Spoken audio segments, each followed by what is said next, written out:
आग लगने वाली है आग। जी हाँ, रूही के दिल में आग लगने वाली है, क्योंकि अरमान और अबीरा को जब जब वो करीब देखती है, पास देखती है, तो वैसे भी वो जल उठती है। लेकिन अब ये आग बढ़ने वाली है, क्योंकि प्रणय त्रिकोण में जी हाँ कई ट्विस्ट आने वाले हैं। नमस्कार, मैं हूं संदीप पंड्या और आप देख रहे हैं मेरा चैनल सीरियल और संदीप। आप सभी का स्वागत है।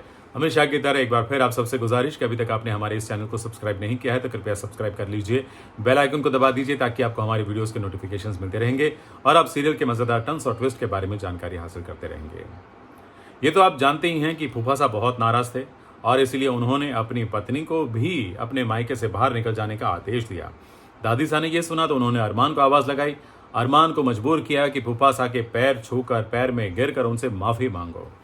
तो उसने तो फूफा साहब की माफी मांग ली, लेकिन फूफा साहब जैसे ही घर में आए उसने फूफा साहब से एक डिमांड कर दी कि मैंने तो माफी मांग ली, मैंने गलती की थी, तो अब आपने भी अपमान किया था अबीरा का, तो आपको भी माफी मांगनी पड़ेगी अबीरा की। अब फूफा साहब कैसे माफी मांगेंगे? वो एक बार फिर अपमानित हो गए और धुआं धुआं होकर अपनी बीवी का हाथ खींचकर वापस चले गए। दादी साहब नाराज हो गई। अरमान ने बोल दिया कि चाहे कुछ भी हो जाए, वो मेरी पत्नी है अबीरा और उसके हक के लिए मैं ज़रूर लड़ूंगा। और ये सुनकर रूही के दिल में तो आग लगनी ही थी। वो थोड़ी सी अनकंफर्टेबल हो ही जाती है जब जब अरमान और अबीरा को एक साथ देखती है। तो फिर जब कमरे में अरमान और अबीरा एक साथ थे और अरमान उसके साथ मस्ती कर रहा था, उसको हंसाने की कोशिश कर रहा था, और अबीरा जब उसके गले में जो घाव था, चोट थी, उस पर मरहम लगा रही थी, तो ये सब देखकर रूही की आंख में पानी भी आ गया और दिल में आग बढ़ गई, जलन की आग। तो अरमान जो है वो रूही को मनाने की कोशिश तो करेगा, लेकिन रूही खुश हो गई ये सुनकर जब अरमान ने अपनी माँ के सामने ये कह दिया कि नहीं, प्यार व्यार कुछ नहीं है, मैं तो अपना फर्ज निभा रहा हूँ। तो रूही एक बार फिर खुश हो गई कि चलो भाई, इन दोनों में कोई प्यार वाली बात नहीं है।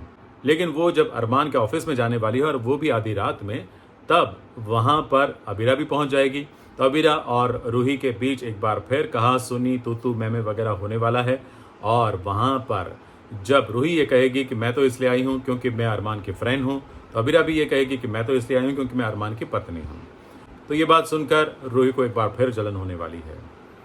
लेकिन वहाँ पर आग लगी ऐसा चिल्लाने वाली है कौन? अबीरा। क्यों? क्योंकि ये तीनों उस कैबिन में बंद हो जाएंगे। जी हाँ, कैबिन का दरवाज़ा लॉक हो जाएगा और वो लोग बाहर निकलने की कोशिश कर रहे होंगे, लेकिन निकल नहीं पाएंगे। अब निकलने के लिए चिल्लाना तो पड़ेगा।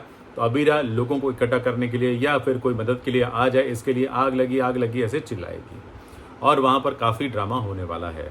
अबीरा गिरने भी वाली है, चोट भी लगने वाला है, तो अरमान उसका ख्याल रखेगा। तो रूही को एक बार फिर जलन होगी। और एक प्रोमो भी आ गया है, आप सबने देखा ही होगा, कि जिसमें घर में माता रानी की चौकी रखी गई है। अरमान और अबीरा पति पत्नी के तौर पर माता रानी की आरती उतार रहे हैं। सब अपने अपने लिए प्रार्थना कर रहे हैं, लेकिन अरमान, अबीरा और रूही, इन तीनों की प्रार्थना देखकर लगता है कि इनका जो प्रणय त्रिकोण है वो बहुत बहुत बहुत मज़ेदार रंग दिखाने वाला है। क्योंकि अब अबीरा को अरमान से प्यार होने लगा है। वो अरमान का साथ कभी ना छोड़ने की कामना कर रही है। अरमान, अबीरा और रूही दोनों के लिए प्रार्थना कर रहा है। तो रूही सिर्फ ये प्रार्थना कर रही है कि मैं मिसेस अरमान पोद्दार बन जाऊं। अब देखते हैं कि ये कहानी में जो प्रणय त्रिकोण है वो क्या रंग लाता है। हालांकि इस रंग में भंग तब पड़ेगा जब रोहित आएगा, तब और मज़ा आएगा। तो देखते रहिए हमारे वीडियोस, ताकि आपको ऐसे ही मज़ेदार ट्विस्ट के बारे में जानकारी हासिल होती रहेगी। उम्मीद है आज का ये वीडियो आपको अच्छा लगा होगा। अच्छा लगा तो लाइक कीजिए, शेयर कीजिए अपने दोस्तों के साथ, और हाँ, सब्सक्राइब करना मत भूलिए। Thank you very much.